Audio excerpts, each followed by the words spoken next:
Defending champion ivory কোস্টকে ৩-২ গোলে হারিয়ে Africa cup of নেশনের সেমিফাইনালে পৌঁছেছে মিশর। ম্যাচ শেষে জয়কে পারফেক্ট বলে উল্লেখ করেছেন লিভারপুলের তারকা মোহাম্মদ সালাহ। তিনি সতীর্থদেরও প্রশংসা করেছেন। শনিবারের ম্যাচে মিশরের তৃতীয় গোলটি করেছেন সালাহ। এই জয়ে আইভরি কোস্টের শিরোপা ধরে রাখার স্বপ্ন শেষ হয়। একই সঙ্গে সালাহ নতুন একটি রেকর্ড গড়েছেন আফকনে।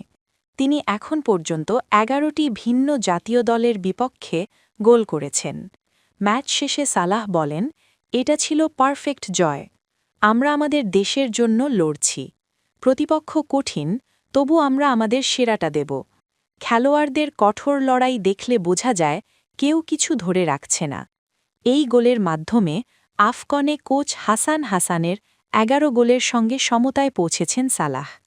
মিশরের সর্বাধিক গোলদাতা হতে হলে তার প্রয়োজন আর একটি গোল। সফল হলে তিনি হাসান এল সাজলির পাশে বসবেন। মিশর আগামী বুধবার তানজিয়ারে সেমিফাইনালে সেনেগালের মুখোমুখি হবে।